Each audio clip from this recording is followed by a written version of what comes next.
Salam sejahtera Malaysia, denyut nadi suara rakyat bergema di channel ini. Jangan lupa tekan butang subscribe, like dan share. Malaysia kita punya, cintai Malaysiaku, kita jaga kita.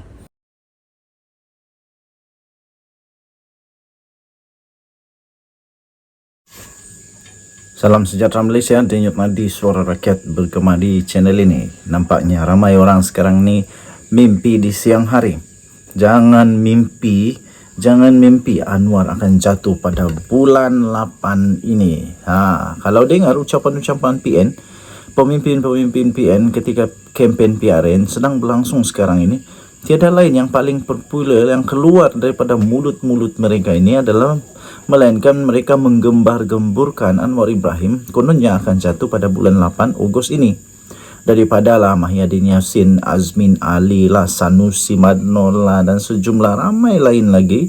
Itulah naratif yang sedang mereka bina sebagai kononnya jajaan agar pengundi di 6 negeri memberi sokongan kepada PN pada 12 Ogos nanti.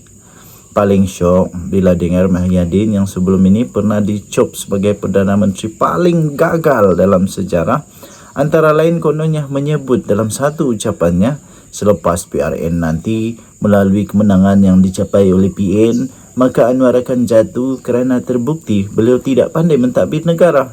Katanya, lucu juga bila seorang Perdana Menteri yang paling gagal dalam sejarah Malaysia berkata Anwar tak pandai mentadbir negara. Jadi, siapa yang pandai mentadbir negara? Mahyadin kah? Kenapa dia dicop sebagai Perdana Menteri paling gagal lalu dia pandai mentadbir negara? Apa kena mengena keputusan PRN dengan pandai atau tidak pandai Perdana Menteri dalam mentadbir negara? Apa kena mengenanya? Mahyadin selama 17 jadi Perdana Menteri yang dicop paling gagal sebelum ini. Adakah beliau pandai sangat mentadbir negara? Kemudian disebabkan para pemimpin PN tidak berhenti-henti bercakap Anwar akan jatuh pada bulan 8, iaitu selepas berakhirnya PRN pada 12 Ogos, ahli dan penyokong PN pun turut sama gairah lah menjajah naratif yang serupa. Mereka ni tak tahukah PRN dan PRU tu jauh bezanya? Bila berjumpa dengan kita, mereka mula sibuk bertanya, betulkah Anwar akan jatuh bulan 8 ini? Hairankan. Mereka yang nak jatuhkan Anwar, tapi mereka pula yang bertanya kepada kita, betulkah Anwar akan jatuh? Apakah tanda semua itu? Ini tidak lain tidak bukan hanya menunjukkan bahawa mereka sendiri tidak pasti sama ada Anwar akan jatuh atau tidak. Persoalannya, macam mana Anwar boleh jatuh atau boleh dijatuhkan selepas berakhirnya PRN nanti? Lucu. Berkurangkah majoriti 2/3 atau kedudukan 148 ahli-ahli parlimen yang menyokong kerajaan perpaduan daripada dulu yang Maha Mulia Seri Paduka Baginda yang di-Pertuan Agong, kerajaan perpaduan ini dan Anwar, katalah jika PN menang 4 atau 5 negeri pada PRN nanti, apa kena mengenanya dengan 148 ahli parlimen ini? Malah kalau ke-6 negeri sekalipun berjaya disapu bersih oleh PN, celah mana Anwar boleh tumbang kerananya? Pertama, PRN adalah bertujuan untuk membentuk kerajaan negeri, bukan menentukan jatuh bangun Perdana Menteri. Suara atau undi adun tidak laku di parlimen dan oleh itu tiada keputusan PRN yang boleh menyebabkan jatuhnya Anwar. Kedua, harus dipahami bahawa tiada peruntukan undang-undang atau untuk membuang seorang Perdana Menteri daripada jawatannya. Perdana Menteri hanya boleh dijatuhkan melalui usul undi tidak percaya di parlimen atau jika dia sendiri menjatuhkan diri dia dengan cara berundur diri atau meletak jawatan seperti yang dilakukan oleh Mahyadin sebelum ini. Selagi seorang Perdana Menteri itu tidak dijatuhkan melalui usul undi tidak percaya di parlimen atau beliau sendiri meletak jawatan, dia akan terus kekal sebagai Perdana Menteri sehinggalah parlimen dibubarkan. Ketiga, oleh sebab sekarang ini Akta Lompat Parti telah berkuat kuasa, ini bererti ahli parlimen tidak laku lagi untuk menjajah akuan bersumpah mereka bagi menyokong siapa. Semua ahli parlimen tertakluk kepada keputusan parti tentang arah tuju sokongan mereka. Begitupun jika ada usul undi tidak percaya dibentangkan di parlimen, ahli-ahli parlimen bebas memberikan sokongan mereka. Jadi, selepas PRN ini, apa sekalipun keputusan pilihan raya itu, sementara Memang tidak mustahil untuk menjatuhkan Anwar sebagai Perdana Menteri. Ia tetap memerlukan pembentangan usul undi tidak percaya di Parlimen. Beranikah PN membawa usul tersebut? Atau sedia dan benar-benar beranikah Mahyadin yang ada kes mahkamah dan kini tergolong dalam kluster mahkamah mahu membawa usul undi tidak percaya terhadap Anwar dan menunjukkan dirinya sebagai calon Perdana Menteri sekali lagi? Jika tiada yang berani membawa usul atau kalau bawa usul pun tapi tidak menang, bermakna Anwar akan kekal Perdana Menteri sehingga PRU16 atau sehingga tahun 2027 akan datang. Ketika itu kira-kira 4 tahun dari sekarang, mana tahu entah-entah Mahyadin masuk penjara lebih dulu. Penyudahnya nanti jangankan di alam realiti, di dalam mimpi pun Anwar tetap tak berjaya dijatuhkan. Sabudin Hussein 4 Ogos 2028, diterbitkan di sabudin.com.net. Kita jumpa lagi. Selamat pagi Malaysia. Bye-bye. Salam sejahtera Malaysia, denyut nadi suara rakyat bergema di channel ini. Saya suka dengan satu lagu baru ini. Famous betul lah di TikTok, semua famous.